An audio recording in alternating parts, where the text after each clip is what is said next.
De acordo com a Organização das Nações Unidas, existe mais de 1 bilhão de pessoas com algum tipo de deficiência no mundo. A luta para garantir direitos a essa população começa pelo combate ao capacitismo. E o primeiro passo para acabar com qualquer forma de preconceito é a informação.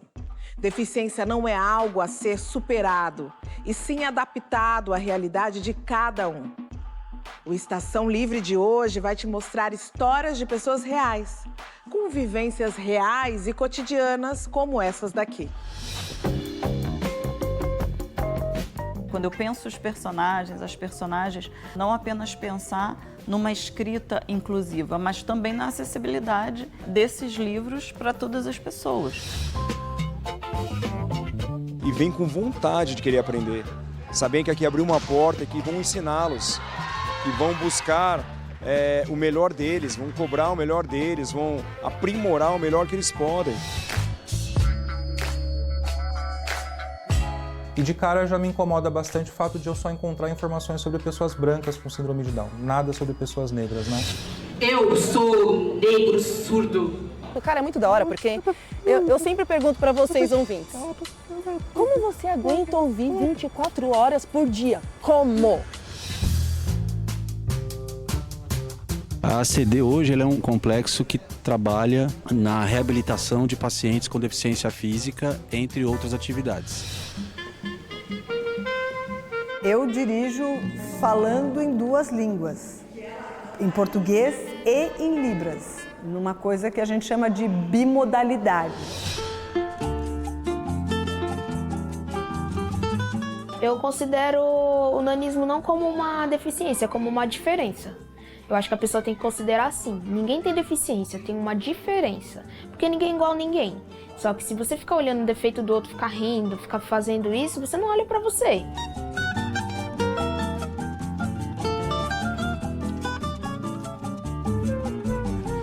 Segundo o IBGE, o Brasil tem mais de 18 milhões de pessoas com deficiência. E para dar visibilidade a essa causa e a essas pessoas, eu tenho o prazer de receber aqui no estúdio o especialista em políticas públicas para pessoas com deficiência, Marco Antônio Pellegrini, e a pedagoga e ativista de direitos humanos, Luciana Viegas.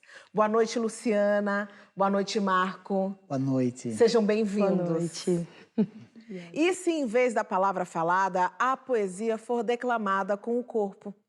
É assim que funciona no Slam do Corpo, onde a língua usada é a de Libras. A gente foi conhecer Edinho Santos, negro surdo periférico e slammer premiado. Ele contou pra gente um pouco dessa experiência poética. Eu sou negro surdo. Eu trago comigo a poesia da periferia. Luzes da cidade alvejam meu corpo, nós somos estrelas caídas no chão. Eu sou conhecido artisticamente como Edinho Santos, mas o meu nome de verdade é Edivaldo. Eu sou pedagogo, trabalho na área da educação e educação artística e sou educador no Itaú Cultural. Tenho experiências com diversos ambientes dentro da museologia também. Sou slammer, né? Trabalho dentro e atuo dentro das batalhas de poesia. Todos os dias, vocês me falam, depois eu te explico, depois eu te conto. Eu nasci e desde o dia que eu nasci eu não tô entendendo nada. O slam, né, é uma palavra em inglês, né? Que nós trouxemos para o português, batalha de poesia. Nasceu lá nos Estados Unidos e nós trouxemos aqui para o Brasil. O slam do corpo é de um grupo específico que é de surdos. E é um slam bilíngue, então é português e libras juntos, né? Que a gente brinca que é o beijo de línguas que nós falamos. Então o slam é uma batalha e inclusive eu sou campeão. A poesia, na verdade, é uma crítica, né? Uma denúncia sobre várias questões sociais. E aí eu comecei a refletir e fazer a minha própria denúncia enquanto preto e surdo. Desafio é as pessoas entenderem e compreenderem o meu jeito de fazer a poesia. Mas vocês querem saber o que eu falei na poesia? Vocês querem? Depois eu explico, tá? Eu sou a Caroline Martins. Esse aqui é o meu sinal, é o mais lindo. Você sempre fala que você é mais bonito do que eu, sempre, sempre, sempre. Mas ao meu ver, ela é mais bonita. Pô, essa preta aqui, cara, perfeita. Poesia ouvinte, como o Edinho falou, e poesia surda são coisas completamente diferentes. E a gente tem que pensar em adaptar também para a cultura ouvinte, para a cultura da gramática portuguesa. Todo esse visual, essa construção corpórea, dependendo de como ele está emocionalmente, ele solta o verbo, solta a mão e a gente acompanha, né? Por isso a necessidade da gente ter uma relação de muita amizade, de estar próximo mesmo, né? De ter uma intimidade.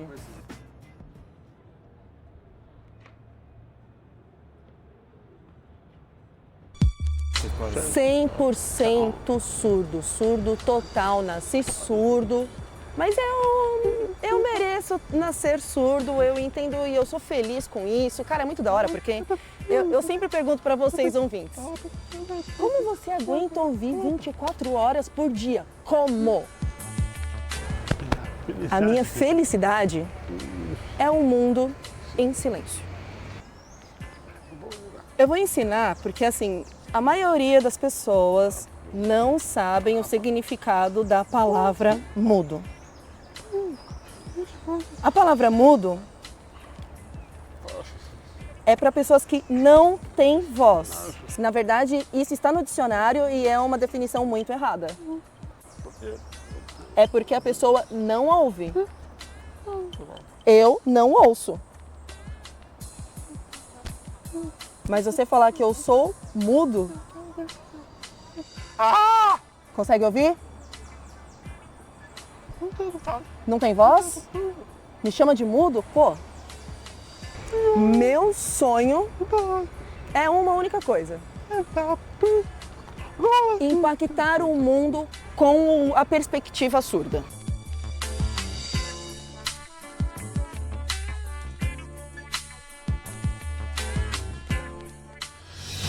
Que lindo o trabalho da Jean. Vocês já conheciam? Já conheci. Ai, que maravilha. Gente, para começar, eu acho que é muito importante ter uma palavra que não é do domínio de muita gente. Capacitismo. Marco, vamos explicar o que é capacitismo para o nosso público? O capacitismo é uma herança de um processo em que as pessoas com deficiência, elas não faziam parte da sociedade. Elas estavam completamente alijadas e excluídas de qualquer convivência. Elas viviam segregadas. E isso trouxe uma visão de ineficiência, de incapacidade, de não poder estar exercendo coisa nenhuma.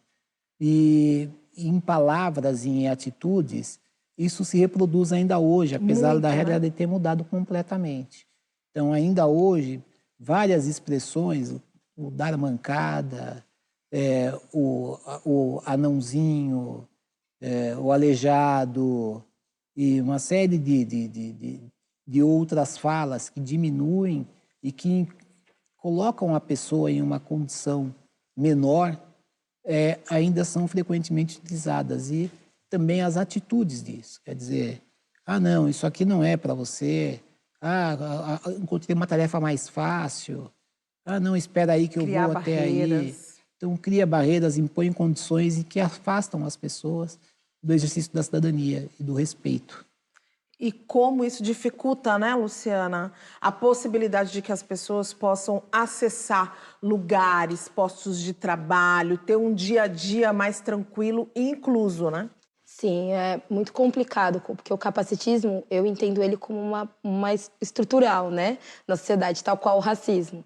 Talvez porque eu sofra das duas discriminações, então eu olho para o capacitismo e vejo como que ele é estrutural e ele está entranhado assim, em todas as partes da sociedade, inclusive nas atitudinais, né?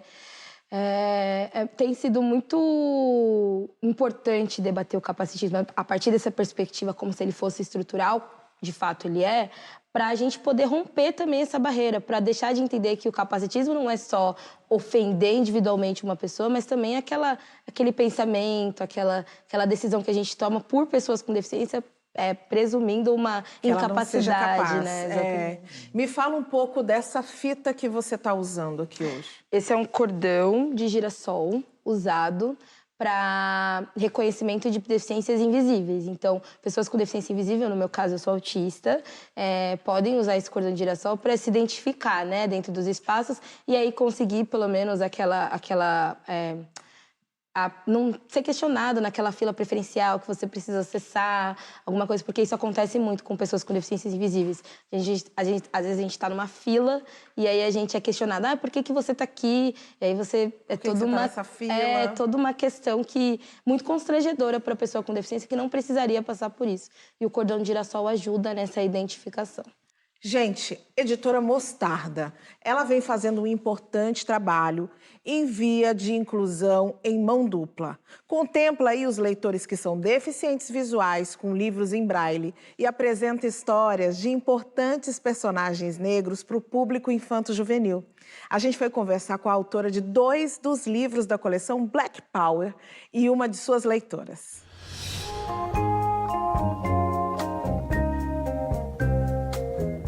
Eu escrevo há muito tempo, mas não publicando efetivamente através de editoras, né? Escrever, para mim, é uma forma de colocar para fora aquilo que eu preciso digerir. E a Mostarda se interessou, me perguntou se eu tinha alguma coisa escrita na área infanto-juvenil ou alguma coisa que fosse mais pessoal. O meu processo de escrita, né, eu transmito para a editora um arquivo Word, isso é encaminhado para a Fundação Dorina e lá tem uma equipe responsável por fazer essa transcrição do livro que é impresso numa edição não braille para uma edição em braille. Não é só a parte escrita, a parte das ilustrações hoje também é feita em braille.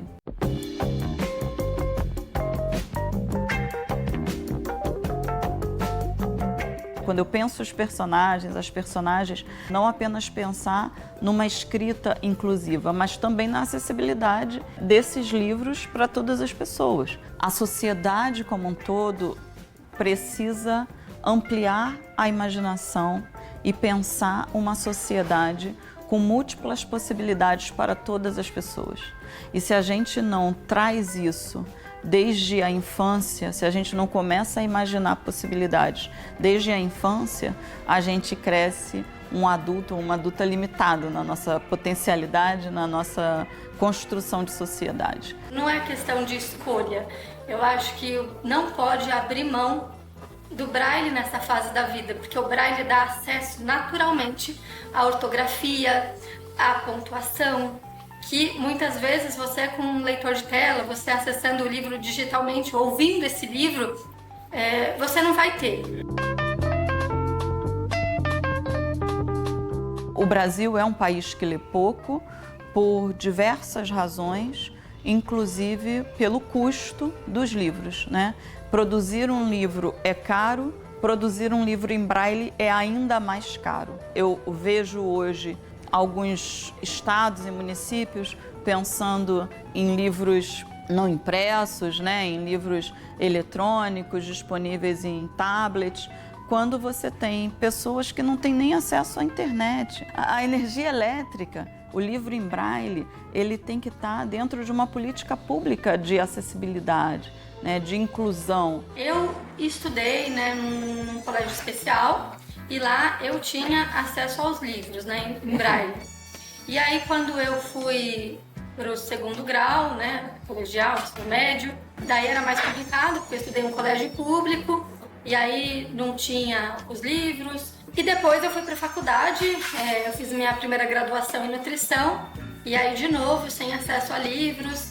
Meus pais gravavam as matérias em fita para que eu pudesse acompanhar alguns capítulos.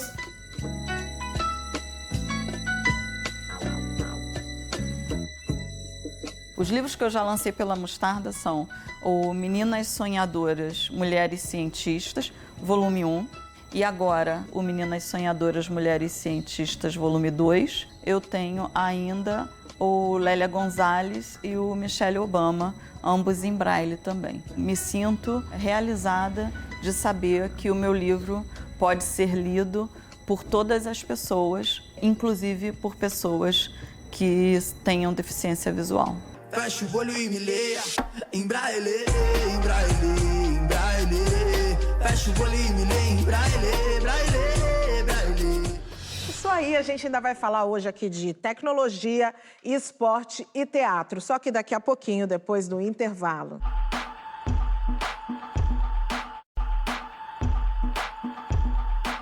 Estação Livre de volta, hoje falando da realidade das pessoas com deficiência e recebendo aqui Luciana Viegas e Marco Pellegrini. 7º colocado com 22 medalhas de ouro. O Brasil fez sua melhor campanha nas Paralimpíadas de Tóquio, que aconteceu em 2021. Criada em 1996, a Associação Desportiva para Deficientes é uma instituição sem fins lucrativos e fundamental na formação de atletas em diversas modalidades, como, por exemplo, o vôlei sentado.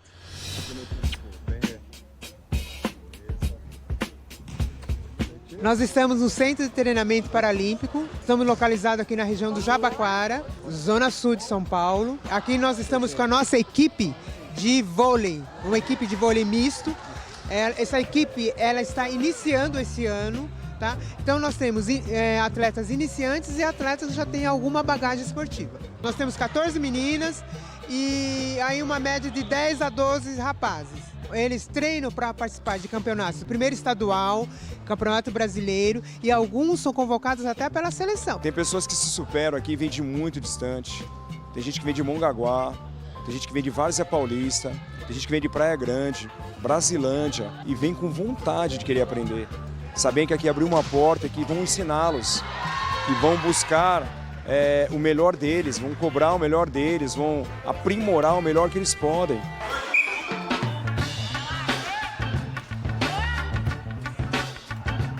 O vôlei feminino agora, recentemente o feminino, ele já tem 2 medalhas de bronze olímpica, feminino. E atualmente é campeão mundial. E o masculino é campeão pan-americano e é bronze no mundial. Então, é uma modalidade que costuma trazer sempre medalha. As características, ela é muito similar ao vôlei em pé, né? O que muda é o vôlei sentado. O número de atletas são a mesma, o sistema de defesa é o mesmo, o sistema de ataque é o mesmo, rodízio é o mesmo, saque, o tamanho da quadra é menor, a altura da rede para o masculino é 1,15, para o feminino é 1,5. E a única regra que modifica do de pé é a regra de que pode bloquear no saque. Sai do lado para ver a bola. Isso. Mamãe traz um nenê também. Tem que trazer, não tem jeito, teve que aprender a jogar, tem que trazer o bebê junto. É mãe, é jogadora, é trabalhadora, não tem jeito, a gente tem que ser 30 mil fases, né? O que significa isso aqui para você, o vôlei? Hoje é minha vida, é a volta da capacidade, né? Porque quando a gente amputa, a gente fica dependendo muito das outras pessoas. Aqui não, aqui sou eu. O vôlei foi uma realização, porque eu tinha muita vontade de fazer esporte, ele me ilumina. Eu consigo transparecer em quadra a alegria que o vôlei traz para minha vida. A primeira vez que eu sentei aqui e vi todo mundo na mesma situação que eu, alguns passou por coisas piores, me inspirou muito. Foi algo que, eu precisava, sabe? Deu, uma luz na minha vida.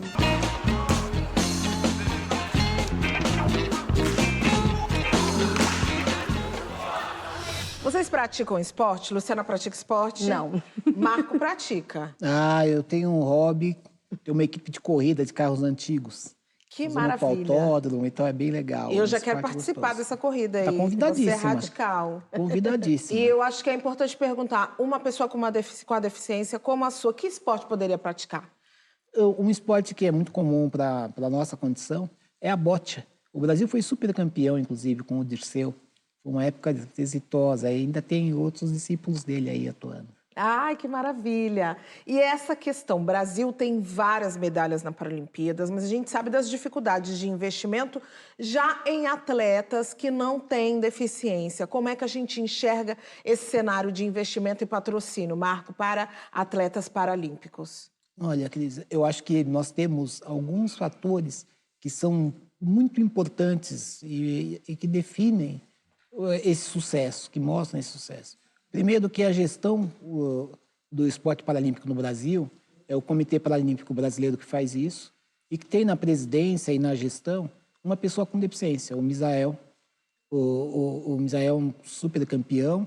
Isso faz toda a diferença, né? Faz muita diferença.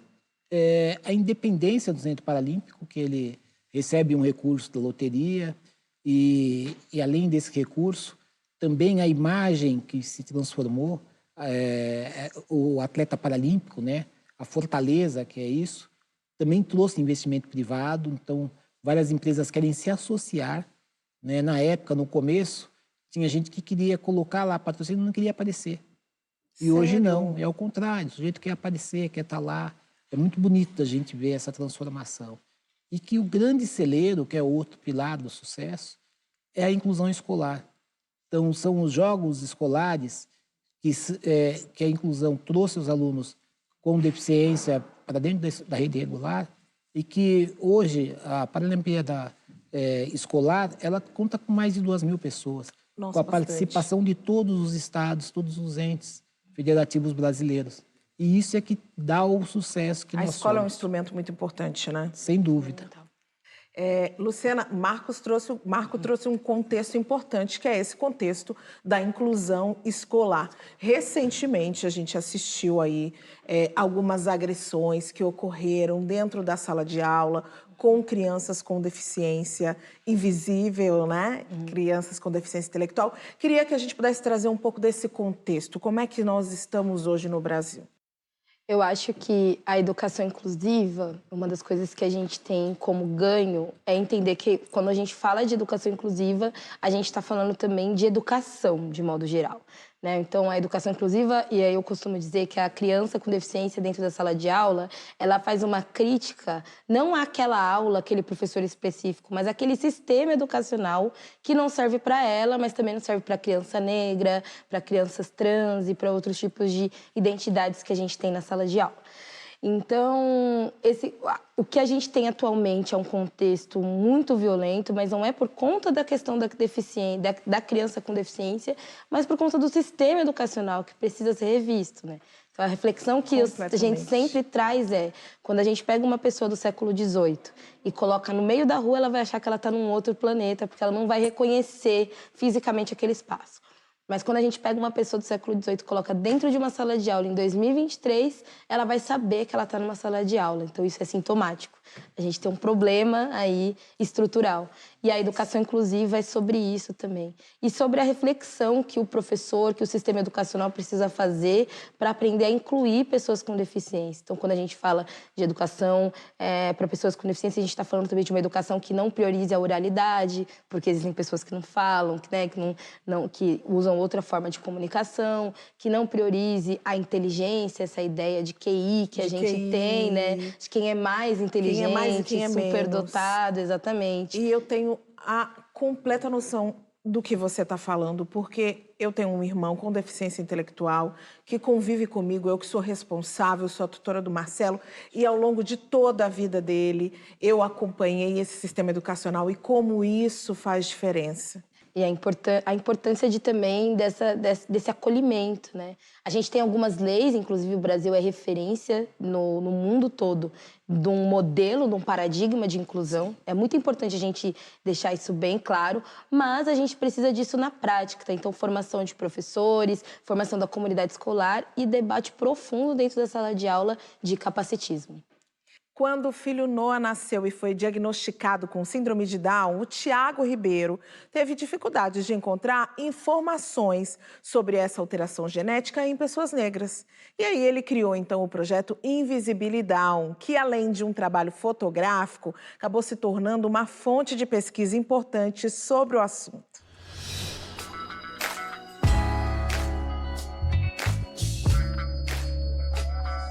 O Noah nasce com síndrome de Down e a gente descobre, eu e a mãe dele, somente no momento do nascimento, né? Então foi uma surpresa gigantesca.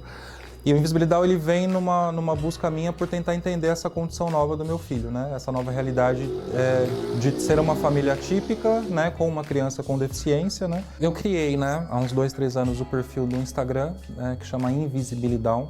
E lá eu divulgo tudo sobre o projeto de fotografia, também dados e informações, né? E de cara já me incomoda bastante o fato de eu só encontrar informações sobre pessoas brancas com síndrome de Down, nada sobre pessoas negras, né? E encontro uma pesquisa de uma associação de pediatria americana que essa me direcionou para esse caminho que eu tô agora, né? Que é o fato de que a expectativa de vida das pessoas negras com síndrome de Down chega a ser até 50% inferior à de pessoas brancas com síndrome de Down.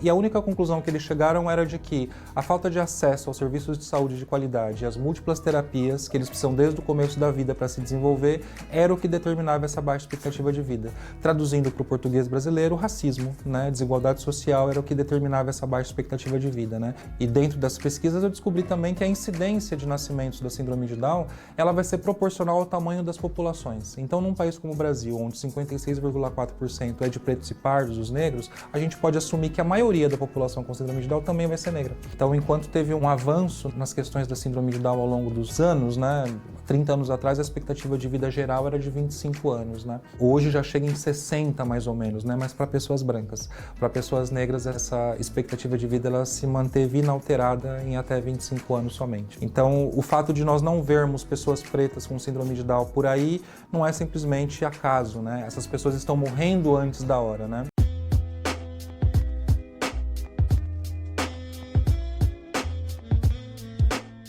Mas aí me deu esse estalo de que talvez eu conseguisse falar sobre essa invisibilidade de pessoas negras com síndrome de Down através da fotografia, né? Eu costumo dizer que a fotografia ela tem que funcionar como uma ferramenta de transformação social também e cultural. Ela pode servir para isso, né? Serve para muitas coisas, mas para mim ela deveria ter esse sentido, né? De eu conseguir usar a forma como eu vejo o mundo, como eu fotografo, para alertar sobre temas que são caros para uma parte da população, como nós, pessoas pretas, né, e invisibilizados pela outra parcela da população, né, de trazer à tona para o debate essas questões, né.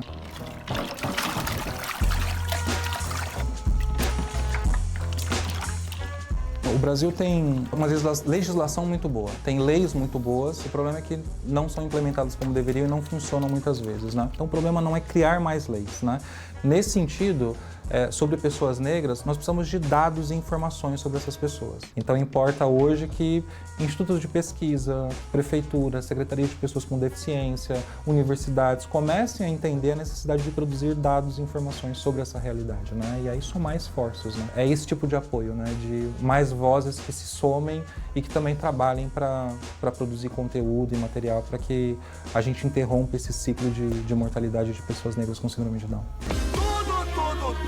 Tudo que nós tem é nós, tudo que nós tem é... Ainda tem muito assunto para a gente conversar aqui no Estação Livre. Eu vou para o intervalo e eu volto rapidinho.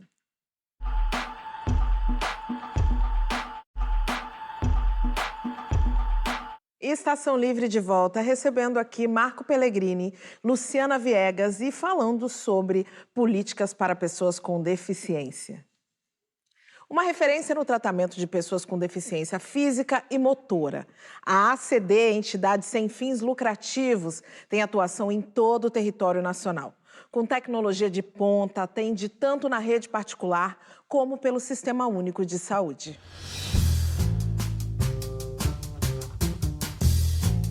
A ACD hoje ela é um complexo que trabalha na reabilitação de pacientes com deficiência física, entre outras atividades. Então é um complexo de serviços que atende tanto a população com deficiência prioritariamente, como também outras populações com necessidades ortopédicas. Aqui no Centro de Reabilitação nós tratamos os pacientes com deficiência física, com diferentes diagnósticos, que vão causar alguma alteração na sua função, no seu dia a dia.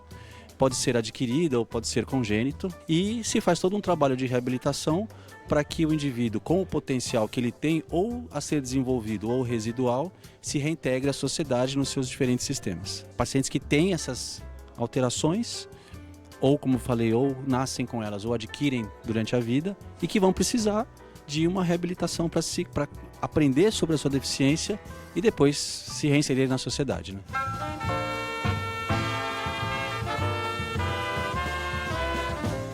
CD mudou tudo na minha vida, porque eu estava numa cama desmotivada de viver. Depois que me fizeram o tratamento aqui, me senti foi tudo. Eu estou andando, fazendo exercício, arrumo meu quarto. Eu tive um AVC há 48 anos, hoje eu estou com 50, né? 2 anos e pouco atrás. E agora eu vim aqui para a CD para fortalecer mais a minha perna, inclusive já estou andando já. Praticamente parou um lado do meu corpo inteiro, né? Fiquei 2 anos parado, aí depois foi voltando aos poucos, eu vim aqui para a CD fazer a fisioterapia. No meu caso, o meu joelho não dobrava ainda. Aqui no ACD eu consegui fazer na fisioterapia, já dobrar o joelho. Também não tinha muito movimento nos braços, meu braço também movimenta bem hoje. Na verdade aqui eu uso a piscina, eu também passo a fonoaudióloga, na psicóloga.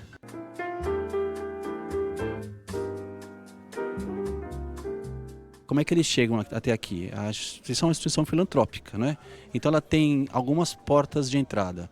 A grande maioria via SUS, outras vias de entrada são via planos de saúde, alguns planos de saúde têm convênio com a ACD ou até particular.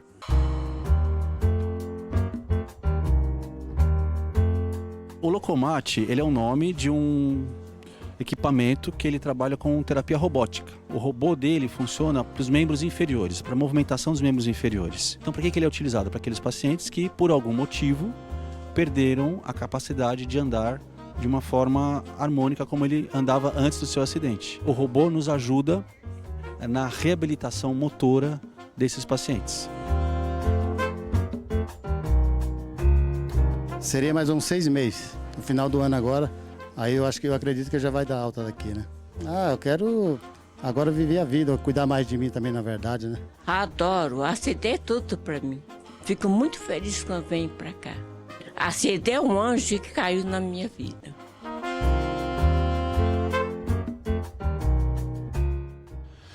Marco, a gente assistiu ali na matéria, tecnologia, a diferença que isso promove para as pessoas. E a tecnologia é o que te coloca em vida. A gente estava conversando isso aqui anteriormente. Mesmo que seja através do Sistema Único de Saúde, hoje a gente está falando de uma realidade que consegue atingir muitos brasileiros? É importante que as pessoas tenham uma clareza de que o Sistema Único de Saúde é o principal e o mais importante serviço de reabilitação que o nosso país tem. E principalmente que ele é completamente gratuito e que no processo de reabilitação a pessoa também recebe órteses, né? Então, uma prótese de perna, uma órtese para posicionar a mão, posicionar o pé, um braço, o que for necessário. E também cadeira de rodas, para se locomover, cadeiras motorizadas, cadeira comum, e que ela vem com um ajuste postural. Então, o meio de obter esses equipamentos e esse tratamento é principalmente no SUS. E que essa rede, ela conta, a ACD é um dos atores, mas aqui em São Paulo tem a rede Luci Montoro, de reabilitação, que está presente em 17, 18 cidades aqui do estado. 18 pontos de atenção. Tem a rede também SARA, que tem aí uns 4 ou 5 pontos de atenção. E tem a rede SER, que é o Serviço Especializado de Reabilitação, que é dentro do Sistema Único de Saúde e que ele é municipalizado ou estadualizado e que tem presença em vários locais do país. Então, o meio de fazer com que... de ter acesso, e ele não é uma realidade para todo mundo, não é uma cobertura como a gente gostaria que fosse em todo o país. Sim. E que as pessoas devem cobrar isso do serviço público, devem cobrar essa presença, essa prestação, porque é o resultado daquilo que a gente espera do imposto que a gente paga. Então, o serviço precisa funcionar, ele é fundamental. Que nós damos nas eleições. E nós tivemos uma modificação super importante nos últimos anos do processo de reabilitação. Antigamente, as pessoas iam para o centro de reabilitação e não saíam de lá. Era uma coisa assim, era um clube. Eu fiquei apavorado quando, há 30 anos atrás... Não tinha avanço no tratamento, você quer dizer? Não tinha avanço no processo inclusivo, além do tratamento. Então, as pessoas ficavam lá, era uma socialização. E hoje, o centro de reabilitação, ele reabilita as pessoas para a vida. Que bacana. Não é mais para fazer o braço retomar o pouco do momento que sobrou, etc. Não, é para vida. É para viver, né? É para viver. Luciana, a gente assistiu ali na reportagem no bloco anterior o Tiago falando do filho e ele disse que a expectativa de vida das pessoas negras com síndrome de Down acaba sendo menor pela falta de acesso a serviços de qualidade. A gente sabe que a população negra tem uma desigualdade no país que coloca ela à exclusão. E aí você criou um projeto que é As Vidas Negras de Pessoas com Deficiência Importam. Fala um pouquinho pra gente. O movimento Vidas Negras com Deficiência Importam, ele vem do mesmo questionamento do Tiago, mas com um pouquinho mais de profundidade, que é onde estão as pessoas negras com deficiência. Ele parte a partir do diagnóstico do meu filho, que é um menino negro, autista, né, a hora que a gente descobriu que ele era autista, ele tinha 1 ano e 9 meses. E aí a minha grande preocupação não foi ter um filho com deficiência, mas ok, a gente é negro, periférico, mora numa região periférica, numa região de favela. E como que vai ser quando meu filho for abordado? Porque a gente sabe do perfilamento racial, a gente sabe que a abordagem policial é uma realidade, infelizmente, na vida de pessoas negras. Para o meu filho que não fala, né? Então esse foi o questionamento. A partir disso, eu comecei a conversar com outras pessoas e tentar procurar ali espaços que pessoas negras com deficiência estavam falando desse debate de deficiência, mas num olhar mais racializado. Não encontrei, entretanto, comecei no meio desse processo, tive o meu diagnóstico de autismo. Aí, a partir do meu diagnóstico, eu crio o Instagram e começo a conversar, encontrar outras pessoas negras com deficiência contando as suas experiências. E o que eu achava que era uma coisa individual, né? A minha vivência do meu filho passou a ser uma coisa coletiva, quando eu encontro pessoas com deficiência física, por exemplo, que vivenciam também a mesma negligência, a mesma ausência e que não estão nos debates, não estão falando sobre as suas experiências. Então, uma história engraçada é que eu tenho um dos nossos diretores dentro do VNDI, ele ele adquiriu uma deficiência a partir de um acidente e ele ficou, dos 7 anos que ele tem deficiência, 5 andando para cima e para baixo no Brasil todo, porque os médicos não queriam diagnosticá-lo com tetraplegia, não queriam dar o diagnóstico, ele já tinha deficiência e ele ficou procurando. E aí a justificativa do médico era que ele era um menino muito novo e que ele precisava trabalhar. E aí, quando a gente olha para esse olhar do homem negro que não pode ter aquele corpo inapto, que é capacitista e racista, né? Como se uma pessoa com deficiência porque provavelmente, não pudesse trabalhar. Se fosse uma pessoa branca, provavelmente já teria recebido esse diagnóstico com muito mais rapidez. E aí o VNDI, ele vem nessa perspectiva, né? Como um movimento não só que debate a interseccionalidade, mas na prática. Então, quando a gente fala também de como que é um movimento negro que debate a interseccionalidade, mas atua de forma interseccional. A gente é um movimento negro de pessoas com deficiência, mas a gente é um movimento negro e a gente é um movimento de pessoas com deficiência que está ali tentando construir a partir também construção de políticas públicas e uma das coisas que me orgulha muito é o quanto que a gente tem atingido pessoas com alto nível de suporte que querem estar dentro do VNDI. E aí a gente cria esse movimento que se organiza a partir, um movimento social que se organiza a partir da não oralidade. Porque a gente tem algumas das nossas lideranças que não falam. Que são autistas não oralizados e que, por exemplo, não conseguem falar e que constrói política a partir de desenho, de pasta PEX e mais uma série de outras comunicações alternativas. Muito boa essa articulação, parabéns. Obrigada. Ele usa uma prótese, ela tem nanismo. Jéssica e Daniel são casados há 10 anos e vivem no Capão Redondo, zona sul aqui de São Paulo.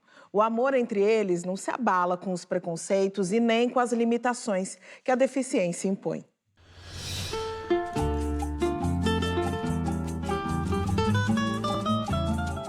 O nanismo raro, no caso que é o meu, é o que não é com achondroplasia. Que a achondroplasia, sempre quem tem, são os membros inferiores e superiores atrofiados. E no caso, os meus não atrofiaram. E na minha parte da infância, eu descobri que eu não iria ter eu não estava tendo o crescimento normal, estava tendo retardamento quando eu tive 8 anos de idade. Aí minha mãe começou a me passar no endocrinologista e ele nunca descobriu o que era. Aí foi quando eu comecei a ter o retardamento. Foi quando eu descobri que eu tinha um nanismo raro. No começo muda muito, a pessoa não está acostumada, ela é tratada de outro jeito. Tem pessoas que zoam. Eu considero o nanismo não como uma deficiência, como uma diferença. Eu acho que a pessoa tem que considerar assim. Ninguém tem deficiência, tem uma diferença. Porque ninguém é igual a ninguém. Só que se você ficar olhando o defeito do outro, ficar rindo, ficar fazendo isso, você não olha pra você.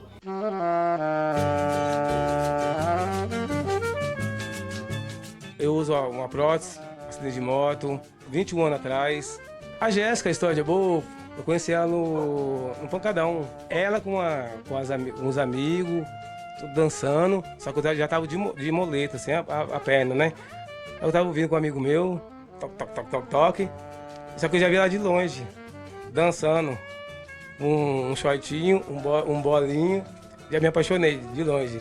Aí o que eu fiz? Eu peguei a moto do meu amigo, fui em casa, eu peguei um som de valsa na caixa de bombom e entreguei para ela.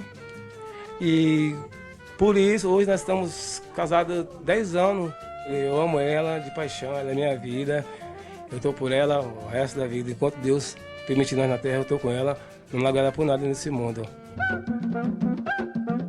Geralmente eu gosto de ir pro pagode, dançar, tomar uma cervejinha. Eu gosto do pagode sendo pagode anos 90. Dos pagodes antigos, não os de hoje. A arte popular é o meu preferido. Ela só desce, arruma, se produz, né? Fica toda gata, aí desce. Todo final de semana. Todo final de semana tem? Todo final de semana. Uma música pra ela, se fosse pra mim falar agora, o nome dela é Jéssica, eu já falei pra você, é a coisa mais linda que Deus pôde trazer. Eu vou dizer pra você, o nome dela é Jéssica, Jéssica. Tamo juntos, o resto da nossa vida. Eu te amo, o resto da minha vida. O nome dela é Jéssica, eu já falei pra você, é a coisa mais linda. Eu, como eu moro aqui faz tempo, eu já nasci aqui, pra mim, eu já aprendi, né? A gente tem que aprender até em casa também, quando uma coisa tá alta, a gente se vira, pega uma escadinha, um banquinho, a gente vai se virando, né? Eu me viro ali, eu me viro no forninho, eu me viro aqui. Quando eu vou pegar alguma coisa que tá mais alta, eu mesmo pego e eu me viro. Eu sempre gosto de estar escovando meu cabelo, sempre gosto de estar fazendo minha unha, me maquiando. Pra sair, tem que sair assim. E eu sou feliz do jeito que eu sou, simplesmente eu só esqueci de crescer. Eu brinco com todo mundo falando, né? Eu só esqueci de crescer. Que você seja feliz, feliz, seja feliz. Demais, né? Adorei, Jéssica e Daniel, que casal incrível. Sabe o que eu achei mais fantástico? O Daniel ficou sem a perna num acidente de moto, mas pela paixão da Jéssica, ele pegou a moto novamente e foi buscar um bombom. Que lindo! Possibilidade da gente falar de amor, né? Sim. Nesse momento, assim, porque o amor não é algo que é visto, apresentado para as pessoas com deficiência, né? Como é que você enxerga isso, Luciana? Essa entrevista, inclusive, me emocionou bastante, porque a gente fala muito disso dentro do VNDI, o quanto que é importante, né? Quando pessoas negras se amam, né? Entre si, e o quanto que é negado o afeto, o carinho e o amor, sobretudo quando você é uma pessoa com deficiência. Então, eu acho que entender que a gente é gente, também entender que a gente é passível de amor, de amar e de ser amado, né? Acho que a grande luta das pessoas com deficiência também é por isso, é para entender que a gente tem direito de ser amado. A gente não se sente amado pela sociedade por conta do capacitismo. Mas quando a gente vê histórias assim de pessoas negras com deficiência que estão se amando, que estão construindo ali uma relação de afeto, é realmente emocionante. Acho que esse é o mundo que eu quero pro meu filho. E a gente tem uma aqui hoje, não tem, Marco? Uma história dessa daí? Porque eu sei que você não tá sozinha. Pois é. E é muito legal estar aqui com a Silvânia. Eu te expus, né? Você viu? Não deixei. Mas é gostoso essa exposição, uma exposição gostosa. Eu acho bacana. É uma exposição positiva, né? Eu tenho 2 filhos que vêm do primeiro casamento, depois tive um segundo casamento, hoje estou num terceiro. Eu acho que o resultado, o que até essa ilustração trouxe para a gente, que evidencia, é que é o processo inclusivo, quer dizer, eles não se encontraram numa instituição. estavam lá no pagode, estavam lá no pancadão, né, que ele falou. Quer dizer, estavam se expressando. Ele a descreve, né, com a sensualidade dela. Né, ela estava lá se expressando. Ele se apaixonou por uma pessoa. Ele não se apaixonou por uma deficiência. E as pessoas se encontram assim. Então, eu acho que o grande barato do processo inclusivo é esse, que pessoas elas se apaixonam por outras pessoas, com ou sem deficiência. Hoje, a produção cultural tem algumas obras que mostram muito isso. Tem Os Intocáveis, ficou muito famoso esse filme. Fantástico, né? E mostra da simbiose ali entre a parceria que eles formaram e que eles acabam conquistando o mundo, né? E o filme conclui, né, ele dentro de uma relação. Ele saiu de dentro de casa, ele saiu daquele afastamento, né, e se colocou. Tem um outro importante, hoje o The Doctor está fazendo muito sucesso.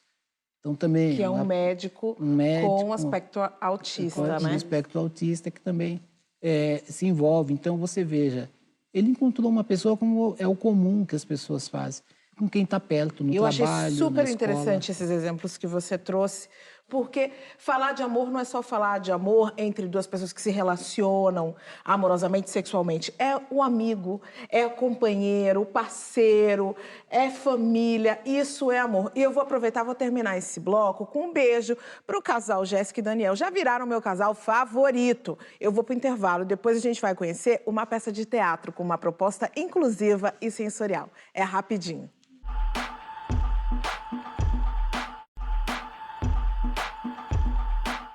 A perspectiva das pessoas cegas ou das pessoas surdas é uma perspectiva cultural. Com essa premissa, e encenado em português e libras, o espetáculo Caduca propõe uma imersão na cultura de pessoas ouvintes e não ouvintes, fazendo com que a plateia vivencie o olhar do outro em diferentes momentos. Ela vai servir a mesa. Grande. A toalha branca de renda.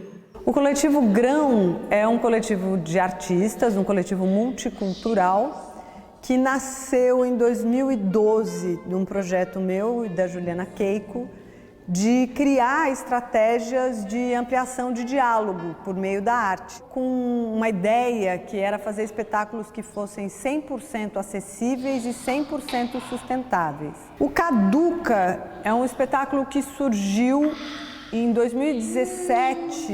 No elenco nós temos a Iana, que é surda, e aí tem a Teodora e a Eliane, que são ouvintes. Eu dirijo falando em duas línguas, em português e em libras, numa coisa que a gente chama de bimodalidade.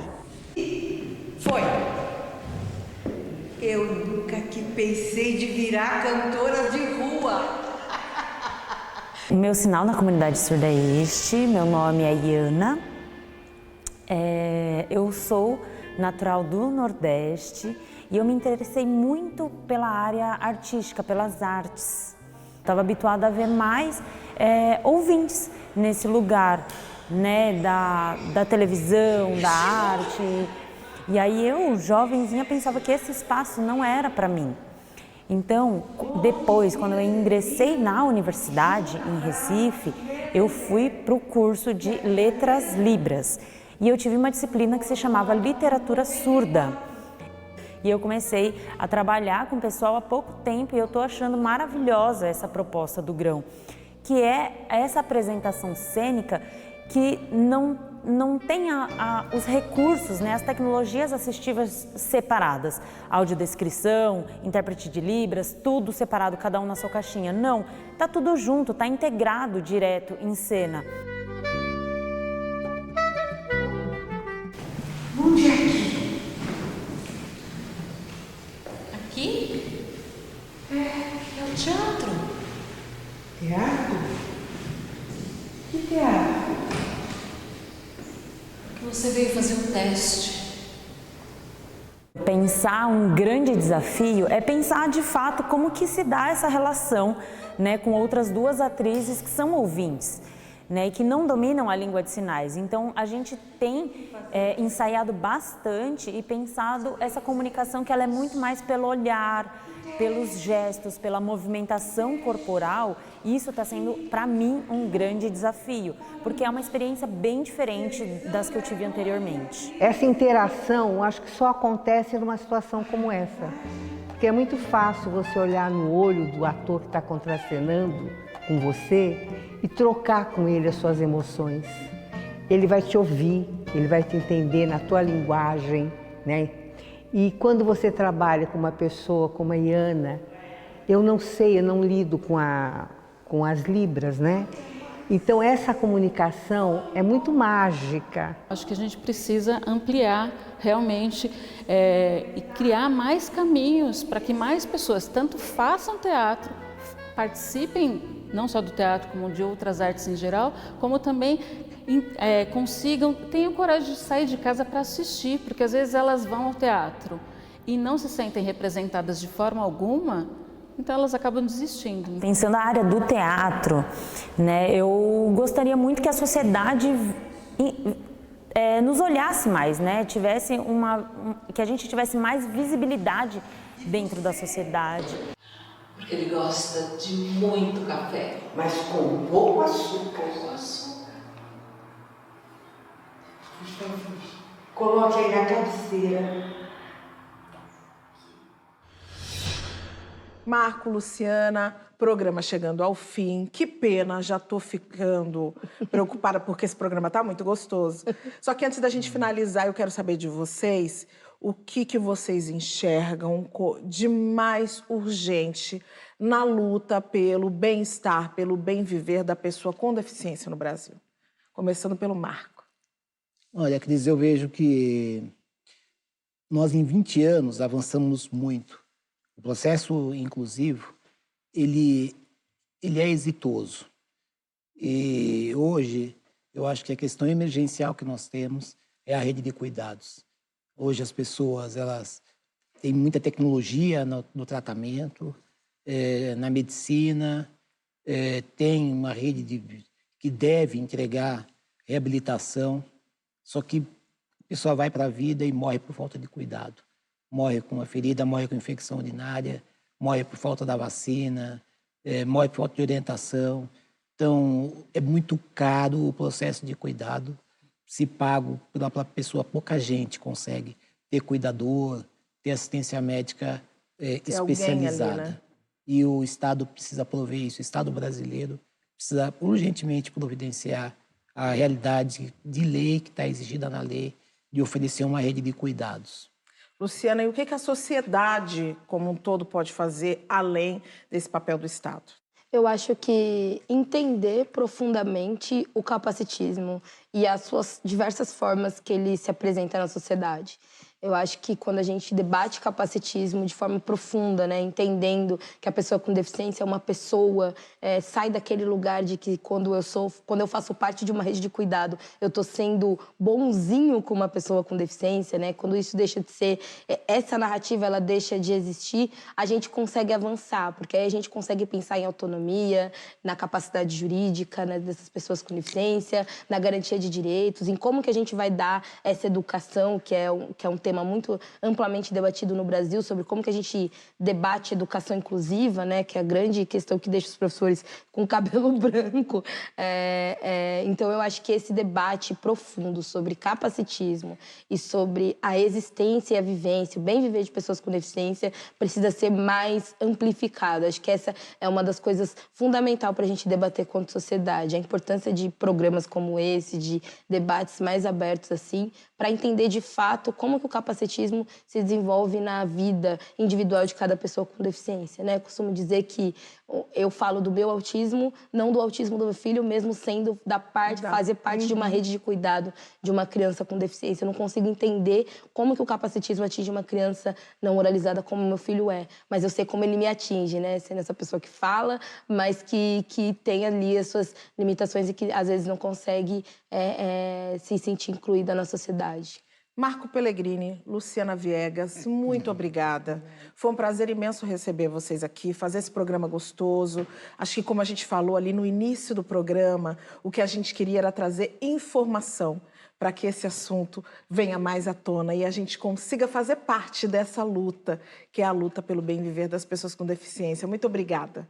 Acho que a gente conseguiu. Obrigada. Obrigado. Estação Livre terminando, mas você sabe, né? Eu vou falar de novo que você pode rever o programa de hoje no nosso canal no YouTube ou no Cultura Play. E também pode se informar nas redes sobre capacitismo, pessoas com deficiência e como tornar o mundo um lugar mais inclusivo, com pequenas atitudes. Você pode mudar as suas atitudes diariamente. Eu volto semana que vem. Até lá.